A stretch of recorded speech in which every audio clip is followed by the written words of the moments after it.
사실 한 80% 이상은 깔끔하세요. 그런 분들 중에서도 막상 내가 이제 개인회생을 하려다 보니 이왕 하는 거 더 적게 갚고 싶고 이게 이제 사람 마음이잖아요. 법원이 그렇게 이제 호락호락하게 쉽게 넘어가는 것들은 아니다.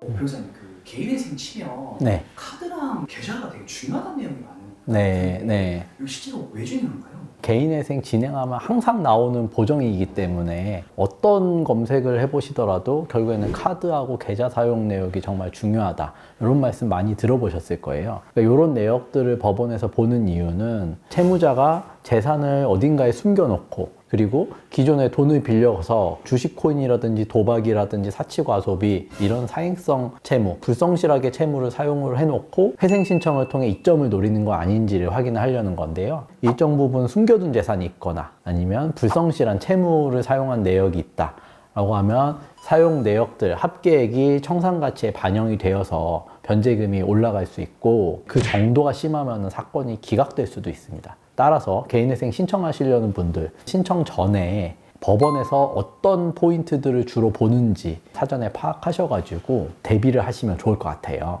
첫 번째로는 개인한테 편파 변제를 한 경우입니다. 편파 변제라는 말은 많이 들어보셨을 텐데 말 그대로 채권자 평등의 원칙을 해하고 여러 채권자 중에 가족이라든지 지인이라든지 특정 채권자만 우대해서 빚을 갚은 겁니다. 이런 경우라면 다른 채권자들한테는 사해 행위가 되는 거기 때문에 법원에서는 굉장히 이제 안 좋은 사례로 보고 편파 변제한 돈을 청산가치에 반영하도록 하죠.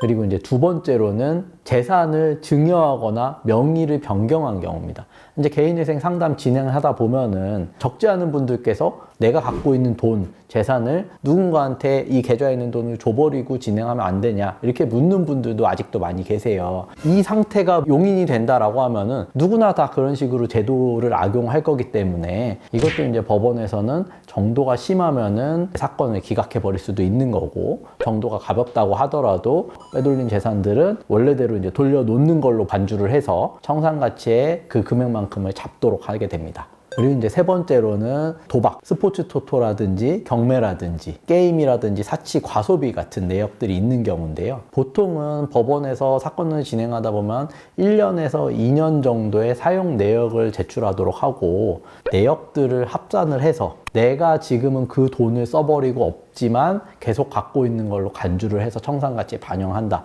라고 말씀을 드렸어요. 결국엔 내 변제금은 청산가치보다 많아야 되기 때문에 변제금 증가의 요인으로 작용할 수밖에 없는 겁니다.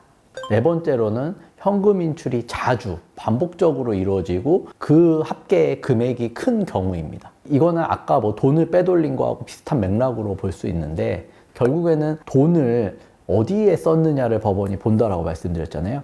근데 현금으로 계속 빼서 사용을 했다라는 거는 내가 이 돈을 어디에 썼는지 소명하기가 어렵다는 거겠죠. 계좌 내역이 있다거나 카드 사용 내역이 있으면은 전산 자료상으로 다 남아있는 건데 돈을 빼버린 거는 그 돈이 어디로 흘러 들어갔는지는 알 수가 없는 거란 말이에요.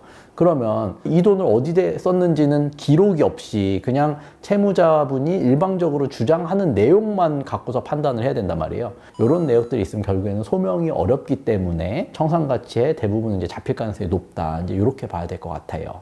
그리고 다섯 번째로는 최근 채무 비중이 높은 경우입니다. 기존부터 빚이 있었는데 이자가 계속 늘어나다 보니까 아니면 이율이 너무 높다 보니까 돌려막기로 대환 대출을 받으시는 경우 아니면 이제 대출을 받아가지고 기존 채무를 막는 경우 이런 경우들은 사실은 불성실한 채무 사용으로 보지는 않아요. 그런데 이거하고는 무방하게 기존에는 채무가 많지 않거나 거의 없었는데 최근에 대출을 굉장히 많이 일으킨 다음에 도박이라든지 주식이라든지 이런 데 소위 말하는 올인을 하고서 다 손실을 본 다음에 이제 회생을 진행하는 경우 기본적으로는 최근 채무 비율이 높다고 하더라도 그 사유 자체만으로는 사건이 기각되어서는 안 된다라는 대법원 판례가 있기는 있습니다만 그렇다고 하더라도 최근 몇 달 이내에 발생한 채무의 비중이 뭐 80, 90%에 육박한다거나 그리고 그 사용처가 소명이 안 되거나 부당한 목적으로 성실하지 못한 곳에 쓰였다거나 이런 경우라면은 이제 개인회생 절차 남용으로 사건이 기각될 수도 있다라는 거는 좀 참고해 주시면 될 것 같아요. 그리고 마지막으로는 이제 소득 관련인데요. 개인회생 진행하면서 내가 소득이 높으니까 이 소득을 낮춰놓으면 어차피 월 갚는 금액도 줄어드는 거 아니냐, 이제 이렇게 생각하시는 분들이 있어요.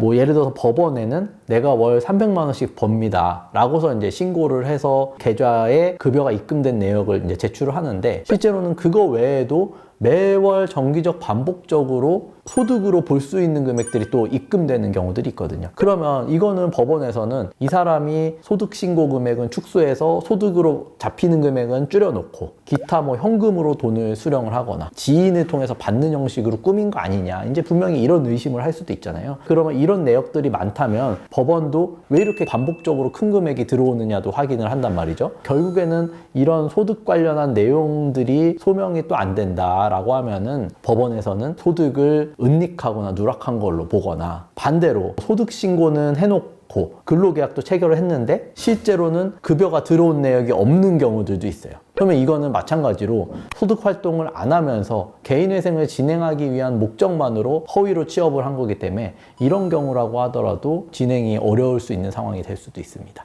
그럼 궁금한 게 네. 변호사님을 찾아오시는 의뢰인 분들이 이런 거에 좀 하나도 해당되지 않고 깔끔하게 개인회생 진행하는 분들 비율이 어떻게 될까요? 사실 한 80% 이상은 깔끔하세요. 그런 분들 중에서도 막상 내가 이제 개인회생 하려다 보니 이왕 하는 거 더 적게 갚고 싶고, 이게 이제 사람 마음이잖아요. 그러니까 이제 이런 부분들은 이제 궁리를 해서 오시는데, 법원이 그렇게 이제 호락호락하게 쉽게 넘어가는 것들은 아니다. 대부분은 이제 밝혀질 수밖에 없다. 이제 이런 말씀 좀 드리고 싶습니다.